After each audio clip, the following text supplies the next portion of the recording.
mean, seriously though, like, I kind of got some things written, and oh man,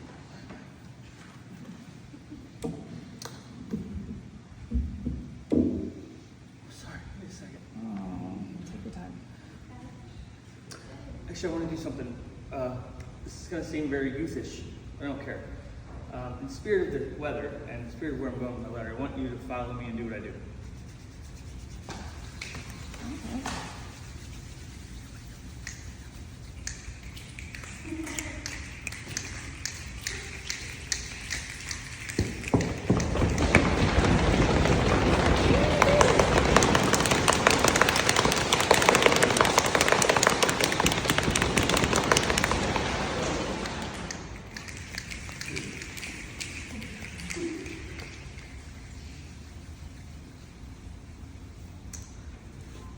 When I came to Honey Lake, I was in a storm. I was shook to my core. I was depressed. I was all out anxious. A sugar addict, on and off dependent on pornography, and a complete mess. I was in a state of mind of wanting to just die and fade away, thinking lies of I'm always going to be alone, and my relationships all have a timer on them, ready to destruct. And I will forever be disconnected and alone. So I might as well just fade into the distance, and frankly, everything will be better. A week before I came to Honey Lake, I lost my job. I lost a part of me that I worked so hard to have and maintain from so many that love and respect me, and my call. I was on staff of a nonprofit ministry that ministered to young adults, 18 to 25. I taught classes, discipled, and networked for the ministry all over the state of Ohio, telling people the mission of the ministry.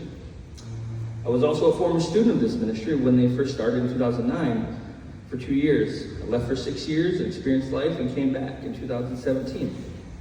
And then was on staff for 8 years, raising support as a self-supported missionary, and in one weekend, all of that was gone, and I was let go. In the span of that weekend, I had a deceitful, manipulative, and inappropriate conversation with one of the male students I was texting, or I was discipling over text message. Me and this student connected very deeply, and I was able to relate to a lot of his pain from my own trauma. And after a couple months, conflict started arising as conversations got harder. I noticed him lying about things with me, and therefore I assumed I knew the reasoning behind it. I tried to manipulate him into sharing thoughts or feelings that I thought he had that were feeding into his destruction habits at that time. And it came off playful and completely inappropriate. In the next 48 hours, I assumed he was lying about something else, and I reacted out of my feelings to confront him and speak to him directly, boldly, which then he fled the location of where I desired to meet him, and I harassed him by calling him over and over and over in order for him to come back to me and deal with my confrontation. Later that night, after talking to the executive director, things calmed down and I went home. I received a text message from my direct supervisor on that Monday, the next day, and I was let go. They had every right to do so, and I was completely humbled and exposed. I crossed boundaries and scared a vulnerable 18-year-old and tried to aggressively fix him in order to, quote-unquote, do my job right. I crossed boundaries and scared her. Right. I remember saying as I was crying so loud, uncontrollably, I don't know who I am without this job. And I know that's not healthy thinking. As I faced my wife when I returned home with my termination papers, she sat there and comforted me in the midst of her own pain and hurt. Once my wife met with our pastors, my behavior was even more exposed of how poorly I have treated my wife in all our years of marriage, and how I have affected my kids and my poor judgment of boundaries. I couldn't get out of bed. I couldn't shower. I just wanted to die because I thought everything will just get better if I'm just not here. But God. A week later, after feeling so much, my pastors and wife found this place in the middle of nowhere in Greenville, Florida, called Honey Lake Clinic. They all encouraged me to go and be there to heal from childhood trauma and grow in maturity so I could become healthier and find purpose again. As I was in shock, I made the call and told my story and thought, how in the world am I going to pay for this? Our insurance didn't accept it, and we don't have that kind of money. My church back home rallied immediately for me because of their love and care for me and my family, and raised half of what I needed to have me come and be here. I also was able to get some kind of ministry discount, which blessed my situation even more. Before I knew it, I was saying goodbye to my wife and my kids at 3:30 a.m. and being driven to Pittsburgh Airport in order to arrive hours later in Florida. Once Miss Ebony picked me up, we stopped by Wendy's real quick, and little did I know that was going to be my last soda ever. But God. And then I arrived here in culture shock and humbled. And I knew what I was agreeing to was good, but really hard.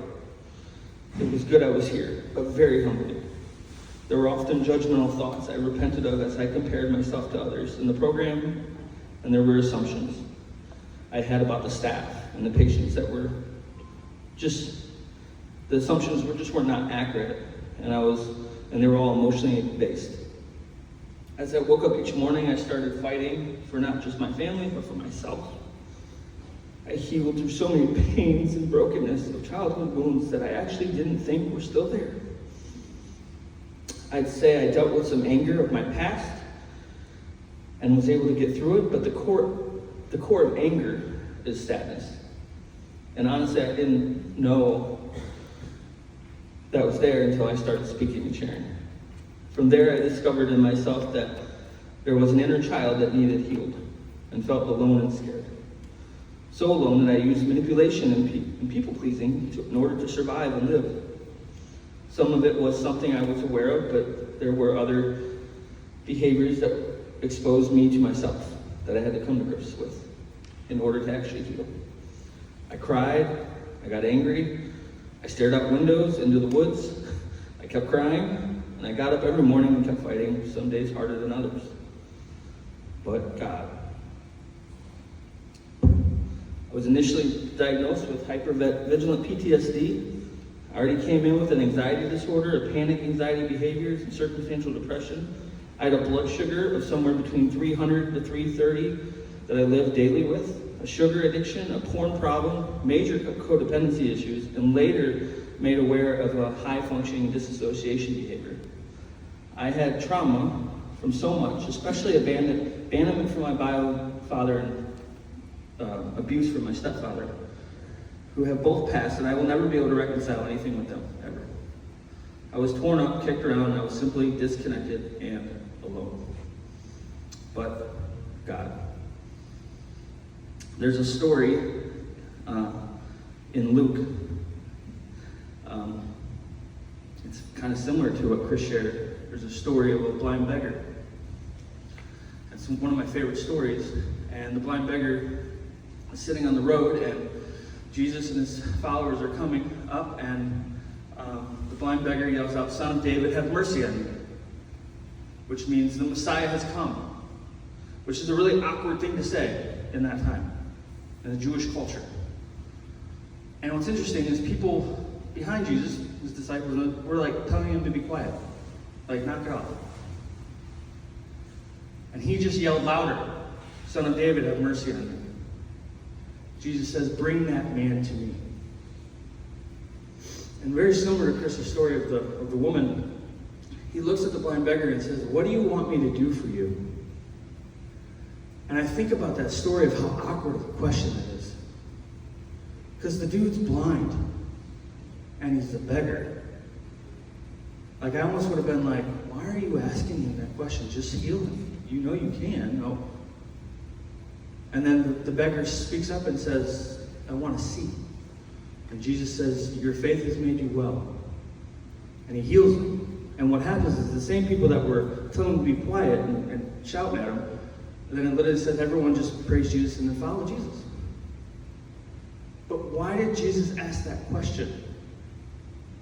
And I think that's a question he's asking all of us here at Honey Lake. What do you want me to do for you? He's empowering us. Even though he knows, he's empowering us to speak to his dad, to speak to dad and say, this is what I want. You know, I think about my 3-year-old daughter right now, and before I left, she would say things like, she would hold her hands up in the air, and she'd say, Daddy, I want to see you. What is she really asking? Daddy, hold me. And I think there's a lot of things that we want fixed in our life right now, in our messes that we're in. What do you actually want Jesus to do for you? And I think he's asking all of us that. I think he's giving us the opportunity to, in our pain and in our misery, to say, but God, to have that courage. I want to pause and just say thank you to a bunch of people. The kitchen staff, I don't know if any kitchen staff is in here, but they should be. They're preparing our dinner right now, to be honest with you. I call them the heart of Honey Lake. I had a mentor back home. His mom was a chef, and he would say, his mom would always tell him, if you want to keep peace in the home, just cook really good food. And so I'm so thankful for them. The cleaning staff, I mean, is there ever a time you've walked into a room and it looks dirty? Like they just, like when you go to the bathroom and it smells like a pool, like I'm just like, it smells so good in here. Like, thank you. Patient services and the security and the maintenance crew, like all you guys are doing. All the tech and nurses. Miss Beth, who does my health scan and stuff, I'll never forget her reading my results of where I was physically, my blood sugar and everything. I just remember her directly saying to me, she gave me a hug and she said, your body wants to be healthy. Dr. Lepper, who's doing appointments right now still, who, excuse my language, but kicked my ass. I was not a big fan of Dr. Lepper in the beginning. I told him this today, just now. But God used him to like humble me and also show me that I should care more about what Jesus thinks than what Dr. Lepper thinks. To Rebecca, I know she's not in the room, but when she gets around to write her book, I think we're all going to buy it. She's incredible. Dr. Johnson, I know he was in the room. Just his teachings. Kathy, the spa, you guys are phenomenal, and you handle us with patience and care. Thank you so much. All our dirty feet and body get rubbed, and it's just awesome. Miss Sherry, she's out. It's amazing when Sherry's out, we're all like, what do we do? You know what I mean? She's the keeper of people. All the EQ staff nurses, I think it said something like that. Dr. Benzio, you're in the room. Thank you for starting this place. Thank you for having that vision and being faithful. And I'm just one of many who are going to stand here, whether you see him or meet him or never see me again. But you and your wife, to be faithful to what God has told you, and it's worth it. So the next thing you run into, as somebody that was in ministry, things are tough, you just remember these moments. To my advocates, Kendra, who told me, how is he?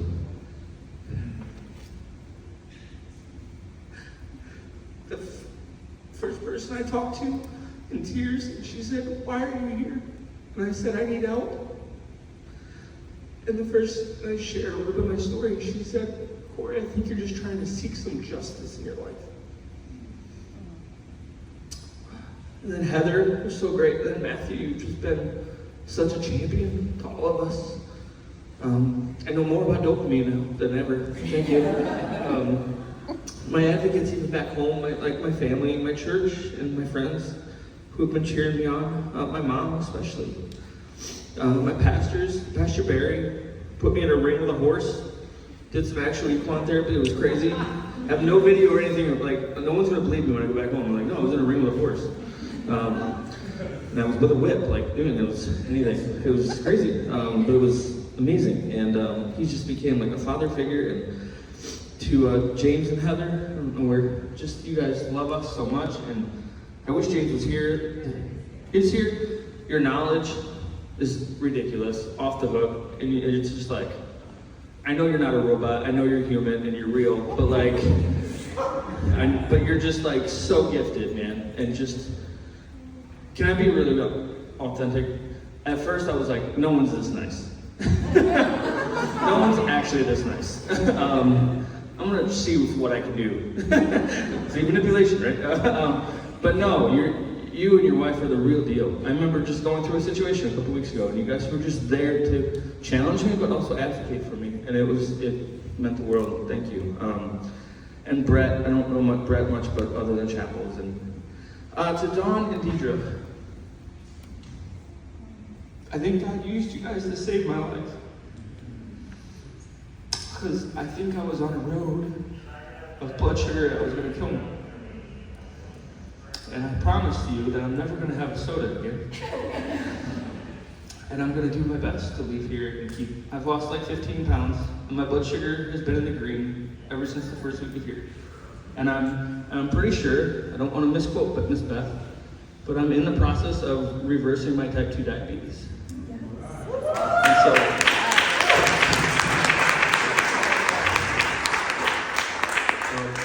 next time you guys see me at alumni weekend, maybe I'll look different. To John and Tiffany, oh, by the way, the stretching and the meditation thing has changed my life. I just want you to to John and Tiffany, the alumni pastors, they're incredible, especially John. It's just hard to come to minister to us. Maggie, who's incredible, who it feels like a Zen office. I know she's just my case manager, but I treat her like my therapist. I walk in and start crying. And I feel like she's just like, I'm here to get facts. Like, I'm not really, but she's been so kind. And then Jamie, my therapist Jamie, who, I'm just being honest, who I would not have preferred when I got here, in the sense of personality, but it's exactly what I needed. Someone I couldn't read, someone I couldn't manipulate, someone that was going to see down my soul and be okay with me, sit with me. Thank you, Jamie. And then I'm thankful for all of you. Your faces, as I make eye contact around the room, will forever be seared into my soul. For the people that came before me, who you've never met, and you right now.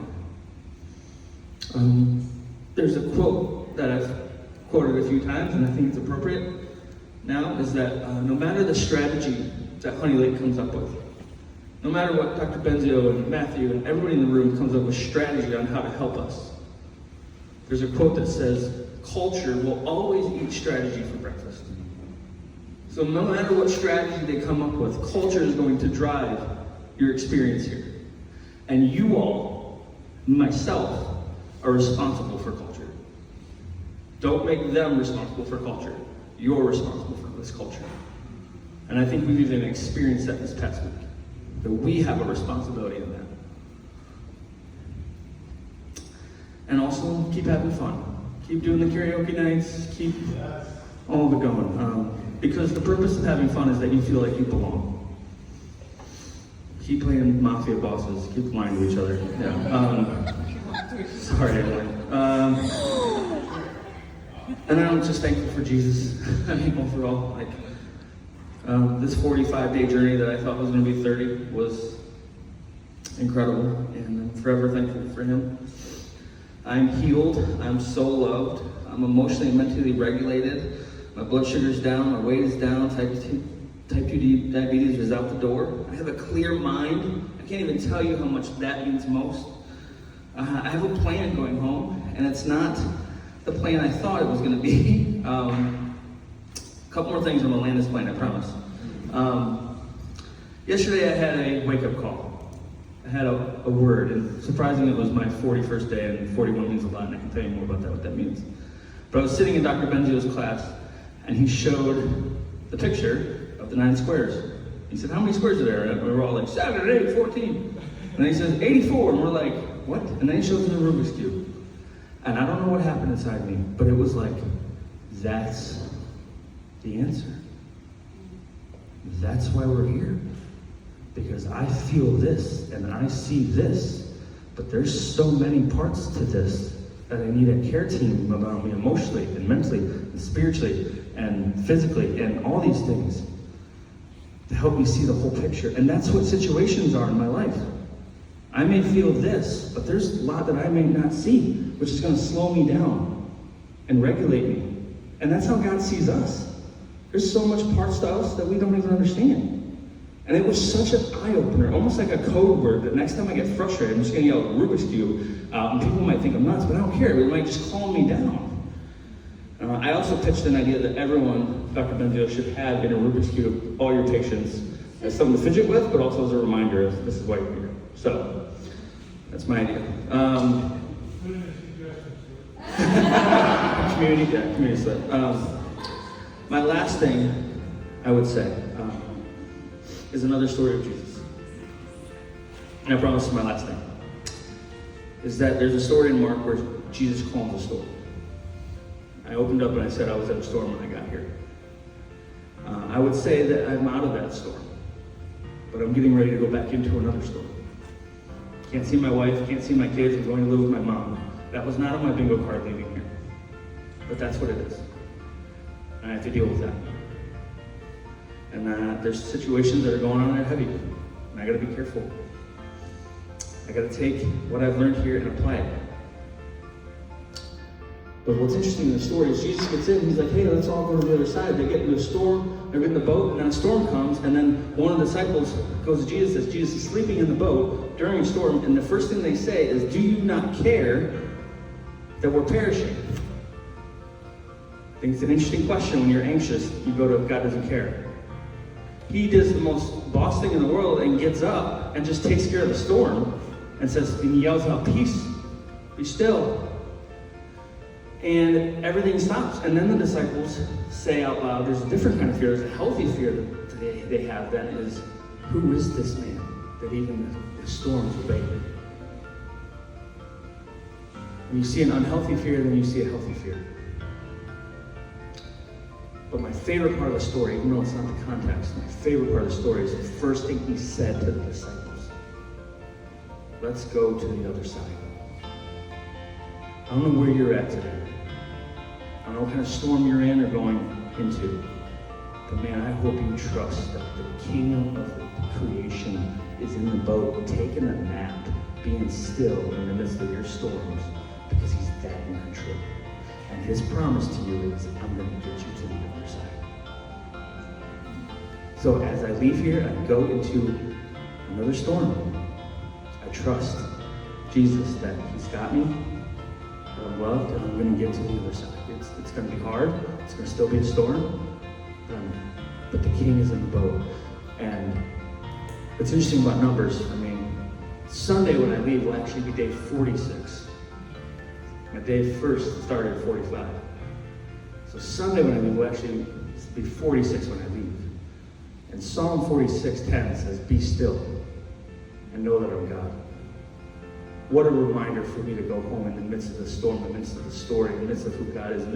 Hey, Corey, be still.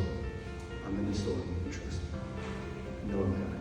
Because our answer is, but God, he made us alive. But God, he made us alive. Thank you so much. I love you all.